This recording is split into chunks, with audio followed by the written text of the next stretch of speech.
Fala pessoal, nesse vídeo eu vou te mostrar que agora em 2022 você deveria definitivamente estar já utilizando o TypeScript. E eu vou te mostrar isso com o Luiz Otávio de 2020, em uma aula que eu gravei para o meu curso de JavaScript e TypeScript, onde eu faço uma simples introdução ao TypeScript. Então eu simplesmente falo, olha, o TypeScript faz isso aqui. E você vai perceber que desde 2020 até hoje, isso não mudou praticamente nada, tá? Então, eu definitivamente recomendo que você utilize o TypeScript em 2022 e eu vou te mostrar o porquê nessa aula que você vai assistir aqui agora, que é mais uma introdução ao TypeScript, mais ou menos, mas você vai entender o que eu tô falando. Então, começando, eu vou fazer só uma introdução aqui, eu acho que vai ser uma introdução breve aqui, te falando o que é o TypeScript, por quê, como que ele funciona, essas coisas assim. Você pode relaxar, só assistir, você vai ver muito código aqui, mas você não precisa digitar nada disso,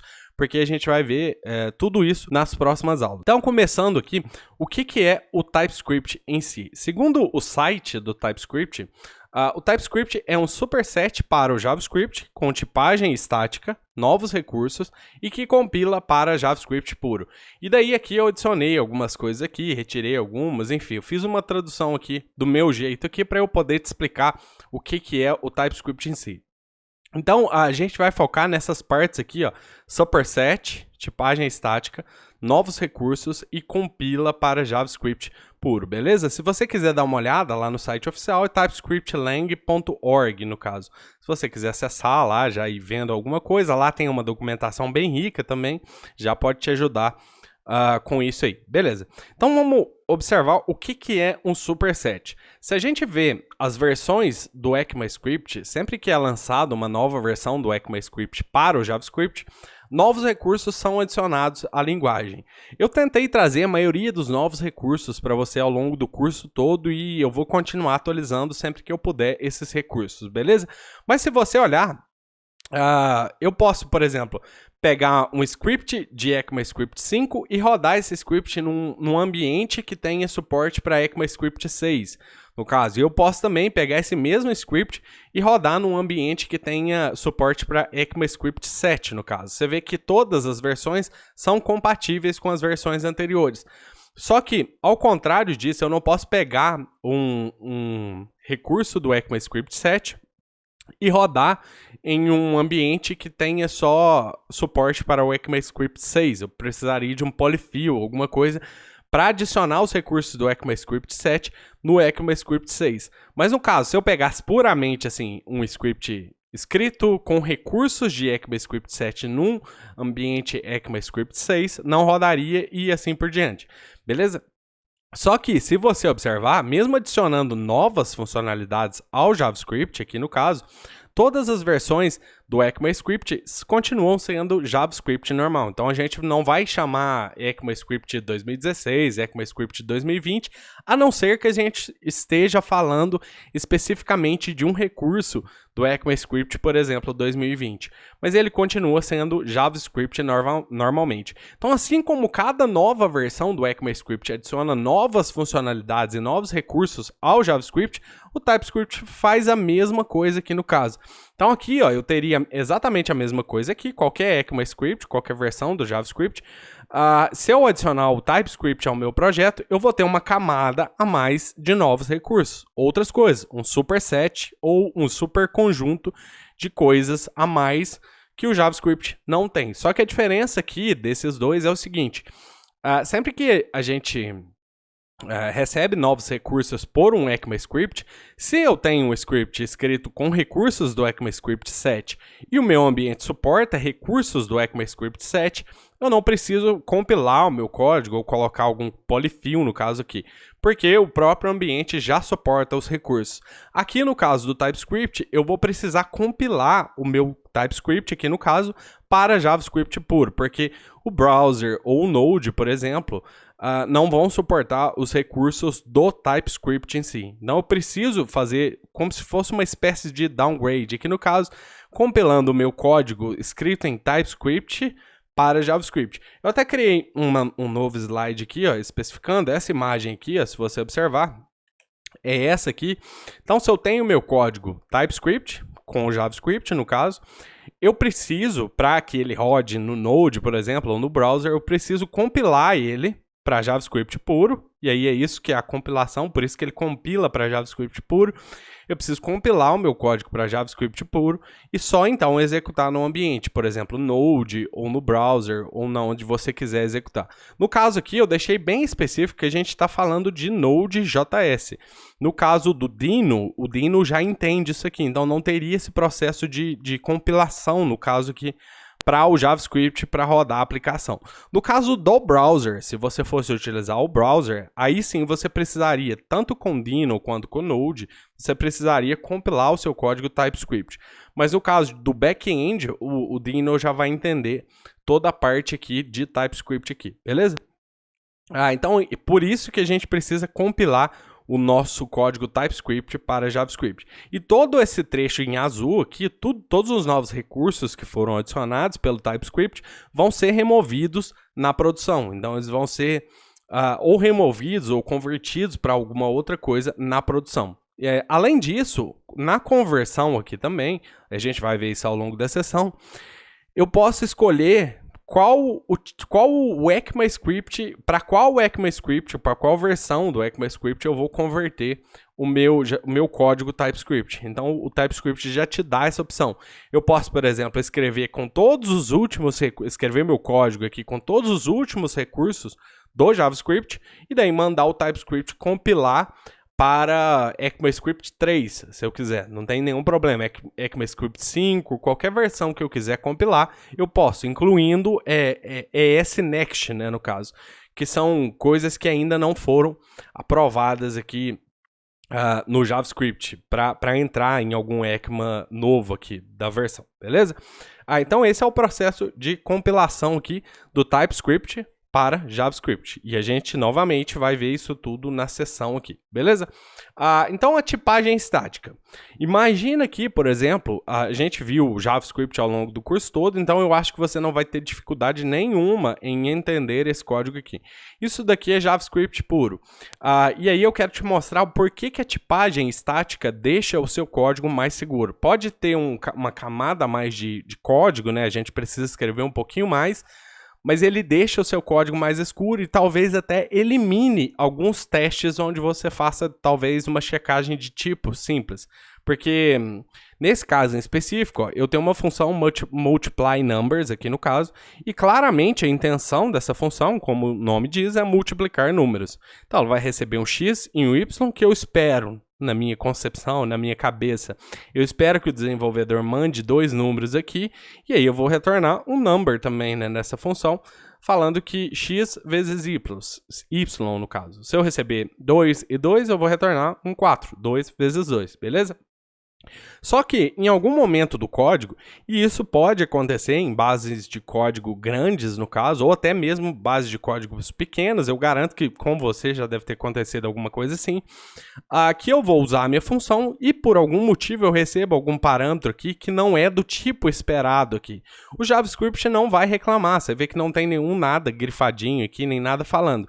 Eu só vou ver esse erro quando eu executar o meu código, então a gente chama aqui esse tipo de execução de runtime, né, no caso. Eu só vou ver esse erro no runtime, na hora que eu estiver executando o meu código. E isso aqui, se eu não tiver um teste segurando isso aqui, para que isso não ocorra, eu vou ter problemas em produção. Então, o meu código vai para produção assim.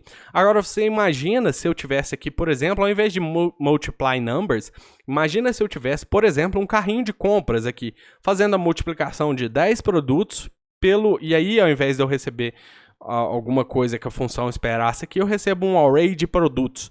E eu tentar fazer essa multiplicação, eu vou ter um none, o meu cliente não vai comprar e eu vou perder dinheiro com isso. Então, corrigir erros em produção costuma ser mais caro do que corrigir erros no momento do desenvolvimento. Agora, imagine se eu pudesse informar que esse x tem que ser do tipo number, esse y tem que ser do tipo number. E aí eu sei que o retorno dessa função também tem que ser do tipo number. Não estou esperando números aqui, eu não quero tratar strings, arrays, objetos, nada. Só numbers. Se eu migrasse esse código para JavaScript, eu poderia fazer, para TypeScript, desculpa, eu poderia fazer isso. Por exemplo, se eu migro o meu código para TypeScript aqui no caso, agora eu posso informar que o X é do tipo number, que o Y é do tipo number. Aqui no caso, faltou um trecho aqui, faltou a abertura aqui da chave, que eu acabei de ver isso, mas releva isso aqui. Então, aqui seria uma função normal, tá? Só que o X teria o tipo number, o Y teria o tipo number, e eu poderia, se eu quisesse, também ser específico com o retorno aqui. Falando que essa função retorna um number. Só que aqui ocorre um negócio que é chamado de inferência de tipos, no caso. A gente vai ver isso também em algum slide aqui, e também a gente vai ver isso na sessão. Mas aqui no caso, o TypeScript sabe que o retorno dessa função, como eu tenho dois números aqui, eu estou multiplicando eles, o TypeScript sabe que o retorno dessa função é um number, e que o resultado aqui também teria o tipo number.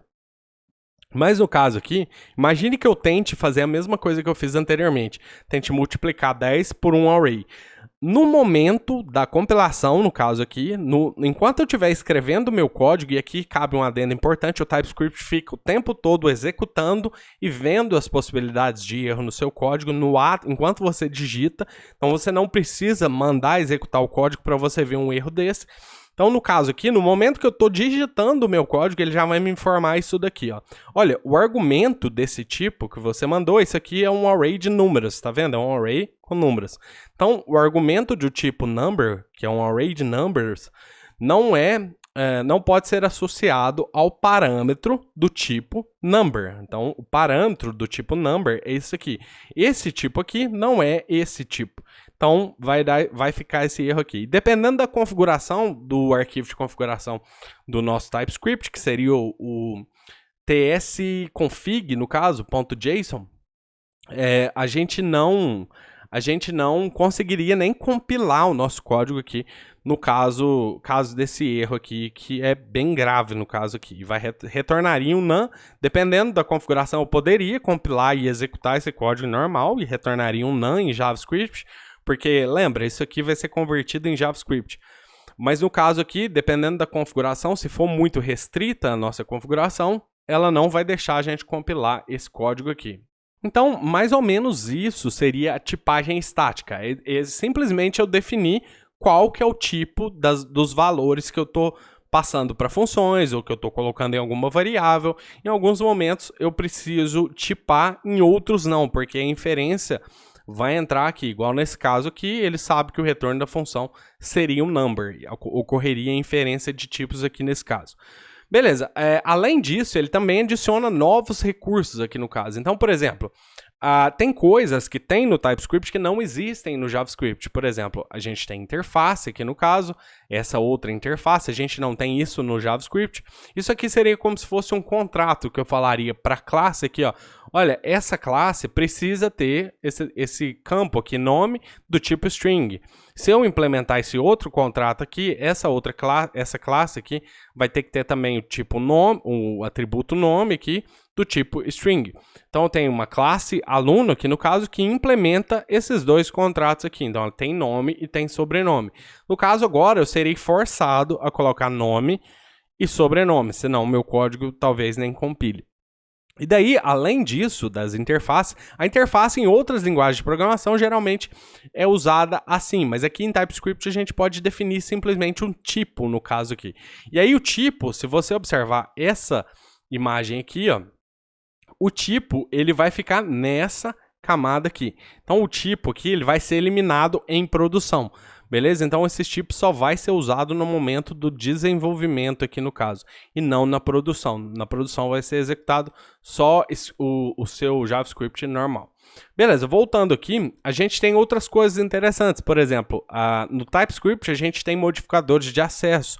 Então, a gente pode falar que um campo ele é público, que pode ser acessado fora da classe, ele é protected, né, no caso, que é privado, no caso, que é fechado, mas ele pode ser estendido para subclasses, e private, aqui no caso, que também vai poder, só vai poder ser acessado dentro da classe em que ele foi criado aqui. A gente vai ver isso, você não precisa focar nisso agora, mas a gente tem modificadores de acesso aqui no TypeScript, a gente também tem um read-only aqui para falar que esse atributo nome, esse atributo sobrenome, esse atributo idade, são read-only, eles só serão configurados no construtor e depois não podem mais ser alterados. E aí a gente faz com que nome, sobrenome e idade sejam atributos imutáveis aqui. E daí aqui, por fim, a gente tem o tipo. Isso daqui que você está vendo é basicamente eu falar this nome igual a nome, this sobrenome igual a sobrenome, this idade igual a idade no JavaScript, né, no caso. Isso aqui é um atalho aqui, no caso tem outra maneira de fazer isso, a gente vai ver isso também. E aí aqui embaixo, ó, eu não vou passar esse mouse aqui, porque senão fica aparecendo isso aqui, mas aqui embaixo o uso é idêntico ao JavaScript.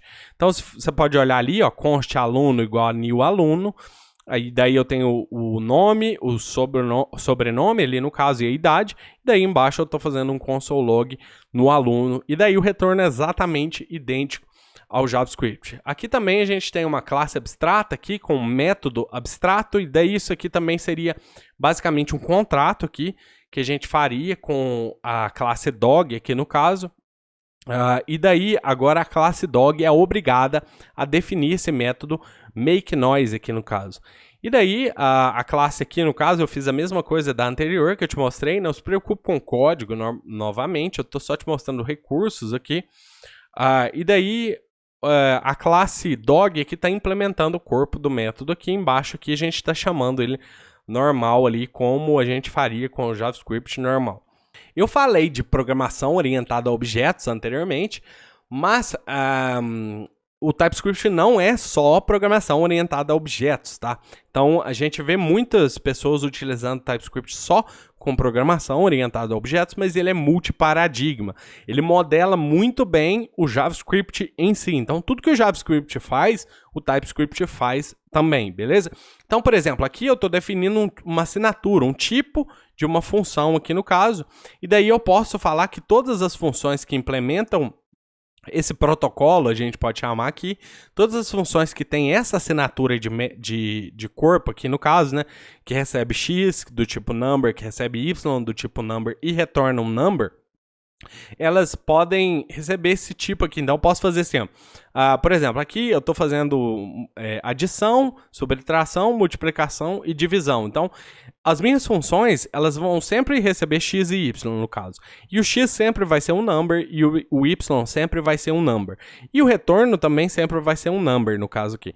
Então, se eu sei que as minhas funções vão ter essas assinaturas iguais assim, eu posso jogar esse tipo numa espécie de variável. Isso aqui também vive no campinho azul que a gente viu, na bolinha azul dos tipos lá do TypeScript, mas eu posso criar isso aqui, jogar isso aqui nessa, entre aspas, variável de tipo aqui, e daí eu posso definir esse tipo nas minhas funções. Isso me permite não ter que digitar aqui, no caso, esses tipos aqui. Ó. Você está vendo que aqui eu posso colocar x e y e o retorno. Eu não preciso falar o tipo de nada aqui, porque o tipo já está aqui no caso. Então isso aqui seria mais voltado para o campo funcional do caso. No caso aqui, eu poderia também utilizar isso aqui num método de classe, se eu quisesse, funcional, procedural, do jeito que eu quiser programar em TypeScript, ele vai entender. Aqui embaixo eu só estou usando a função, então adicionar 2 mais 2 dá 4 e assim por diante aqui, beleza? Então esse type aqui, interface, são coisas exclusivas do TypeScript, mas que serão removidas na produção aqui no caso. Beleza, uma outra coisa que costuma acontecer muito na programação é você ter como se fosse um enum. O TypeScript tem enum também. A gente vai falar sobre isso na sessão. Não trouxe ele para cá porque eu quis trazer só coisas mais importantes aqui, mas aqui ó, é uma espécie de enum. Eu não sei se você já ouviu falar ou já usou algum tipo enum, mas seria uma espécie de múltipla escolha aqui no caso. Então eu tenho esse tipo aqui, ó, Programming Languages, que só pode ter esses três tipos, ou Python, ou JavaScript, ou TypeScript. Isso ocorre muito na programação. Você, por exemplo, cria uma função, diga a sua linguagem de programação favorita, recebe um argumento aqui no caso, um parâmetro aqui, do tipo Programming Languages, e agora essa função só pode receber coisas desse tipo Programming Languages. Então, se você observar aqui, eu só posso receber ou Python, ou JavaScript, ou TypeScript. Se eu receber qualquer outra coisa aqui, eu vou ter um erro aqui no caso. Beleza? Só que eu vejo muita gente falar que o TypeScript atrasa, né? Porque você tem que digitar um pouco mais, então ele te atrasaria na programação, mas eu acho que isso não é verdade, na minha concepção. Na minha concepção, ele vai te atrasar enquanto você estiver aprendendo, mas quando você pegar o jeito, você não volta mais. Você não vai querer mais usar JavaScript puro, você sempre vai querer utilizar TypeScript. Porque olha aqui, ó, quando eu vou utilizar a minha função aqui embaixo, se você ver, assim que eu clico no parâmetro aqui da função, ele já me informa, olha aqui, ó, você só pode utilizar Python, JavaScript e TypeScript aqui. Você não vai poder enviar outra coisa. Se eu enviar outra coisa, ele fica grifadinho, assim como está aqui, ó. Então isso eu acho que é um plus. Além do autocompletar em coisas que não teriam autocompletar no JavaScript, por exemplo, porque o TypeScript vai saber o tipo daquela coisa, e você vai ter autocompletar, enfim, você vai ter checagem em tempo real. Enquanto você está digitando o código, você vai saber exatamente o que é cada coisa do seu código ali, beleza? Dito isso, outra coisa também que acontece muito é que a gente utiliza o TypeScript mesmo quando a gente utiliza só JavaScript no nosso editor. Porque, por exemplo, ao longo do curso, sempre que você digita alguma coisa e coloca um ponto, você tem um autocompletar aqui, né, no caso. Por exemplo, isso aqui é uma string, todos os métodos de string estão aqui. E isso daqui vem do TypeScript, no caso. Então, vem do arquivo lib.es5.d.ts. Inclusive, se você colocar um método qualquer aqui, segurar um Ctrl e pressionar nesse método, você vai cair exatamente nesse arquivo, se no caso for essa string aqui, né? Você vai cair nesse arquivo aqui, que é um arquivo chamado de declaration file aqui do JavaScript. A gente vai ver isso também, do TypeScript, desculpa. A gente vai ver isso também ao longo da sessão, mas só para você entender, o VS Code aqui, que inclusive também foi escrito em TypeScript, ele usa muito TypeScript mesmo quando você não está escrevendo códigos em TypeScript. Beleza? Outra coisa que eu, por fim, aqui, a última coisa, prometo para você, é que o TypeScript modela muito bem os tipos do JavaScript fazendo inferência de tipos, que eu acho que eu falei anteriormente para você. Quando a gente está começando com o TypeScript, a gente tende a tipar tudo que a gente vê pela frente. E não é bem assim. Por isso que, às vezes, você vê um código TypeScript e acha um absurdo aquele mundo de coisa que as pessoas escrevem para ter um código TypeScript. Mas, no caso, você não precisaria, porque a maioria das coisas que são óbvias, o TypeScript vai inferir o tipo. Por exemplo, aqui eu criei um objeto no TypeScript. É um objeto igual ao do JavaScript, no caso. E daí o TypeScript automaticamente vai inferir um tipo para esse objeto pessoa. Então ele já vai saber que esse objeto é um objeto que tem uma chave nome, que é do tipo string, que esse objeto tem essa chave sobrenome, que é do tipo string, e idade do tipo number. Inclusive, se você passar o mouse sobre pessoa, você vai ver exatamente isso aqui.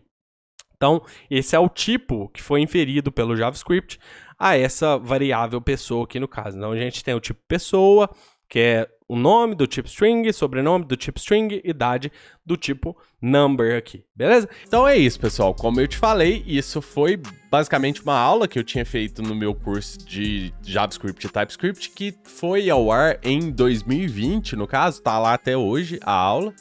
Quem for meu aluno deve ter visto essa aula, provavelmente. Mas, como eu te falei, você deveria estar utilizando o TypeScript agora em 2022. Se você gostou do vídeo, dá um joinha aí pra gente, se inscreve no canal e não deixe de marcar aquele sininho para você sempre receber as notificações quando eu publicar tutoriais ou vídeos como esse aqui, apenas informativos para você. Beleza? Até o próximo. Grande abraço!